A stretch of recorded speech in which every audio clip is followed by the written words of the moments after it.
ជំរាបសួរបងប្អូនទាំងអស់គ្នានេះជារបៀបធ្វើក្រាក់សាច់គោចាអញ្ចឹងដើម្បីដឹងពីរបៀបធ្វើយ៉ាងណានោះសូមបងប្អូនតាមដានទស្សនាវីដេអូរបស់នេះខ្ញុំទាំងអស់គ្នាជាដំបូងនេះខ្ញុំចាក់ប្រេងឆាឲ្យក្តៅសិនរួចយកខ្ទឹមសចិញ្ច្រាំយកមកបំពងឲ្យវាឈ្ងុយសិនណាបងប្អូន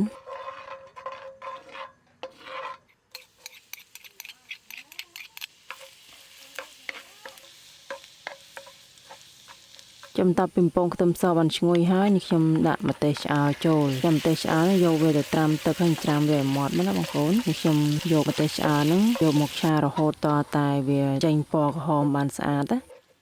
រួចនេះខ្ញុំដាក់ប្រហុកចិញ្ច្រាំចូលហើយនឹងស្ករត្នោតហើយនឹងប៊ីចេងរួចកូរឲ្យស្ករត្នោតរហុកហើយនឹងប៊ីចេងហ្នឹងឲ្យវារលាយសិនមកបងប្អូន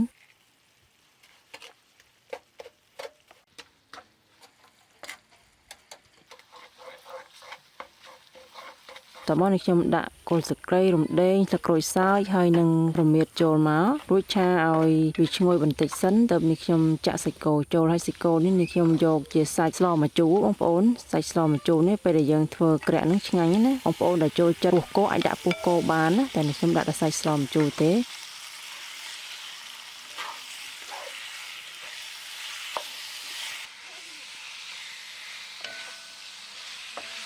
តើខ្ញុំឆាបានមួយសន្ទុះឃើញថាវាចេញទឹកប្រៃមកណាអញ្ចឹងនេះខ្ញុំអត់តបន្ថែមទឹកទេនេះខ្ញុំរងាស់រហូតដល់ដាច់ទឹកប្រៃសិនតើនេះខ្ញុំដាក់អំពិលទុំចូលហើយនឹងម្នាស់ចូលមករួចនេះខ្ញុំដាក់ទឹកចូលបន្តិចហើយរងាស់បន្តចាសាច់គោនេះវាស្វិតដែរបងប្អូនឲ្យតែប្រភេទសាច់ស្លម្ជូរគឺវាស្វិតមែនតើអញ្ចឹងខ្ញុំបន្ថែមទឹកចូលម្ដងបន្តិចហើយបងប្អូនអាសាបើកមើលផង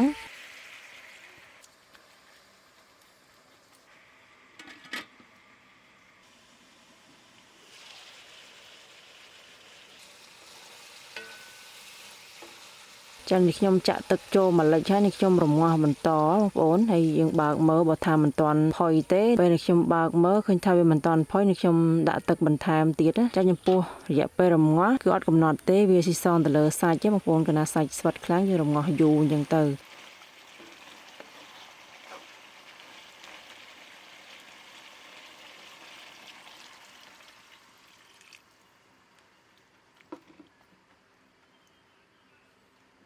ហើយមិញនេះខ្ញុំបន្ថែមអំបិលហើយនឹងទឹកត្រី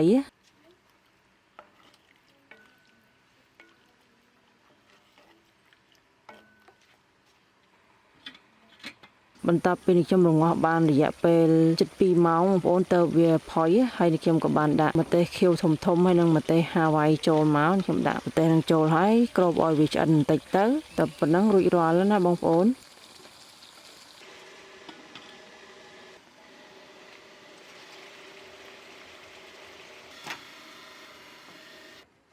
តែតំណមែនតែនហើយក្រាក់នេះខ្ញុំធ្វើរបៀបទឹកប៉ែបងប្អូននេះខ្ញុំអត់បានដាក់ទឹកច្រើនទេពីព្រោះដាក់ទឹកច្រើនវាអត់ឆ្ងាញ់អញ្ចឹងណាអញ្ចឹងរួចរាល់ហើយបងប្អូនអញ្ចឹងវីដេអូរបស់នេះខ្ញុំក៏សូមបញ្ចប់ត្រឹមហ្នឹងដើម្បីទទួលបានវីដេអូថ្មីសូមបងប្អូនចុច follow page និង subscribe YouTube channel របស់ខ្ញុំម្នាក់មួយផងចាសសូមអរគុណសូមជម្រាបលា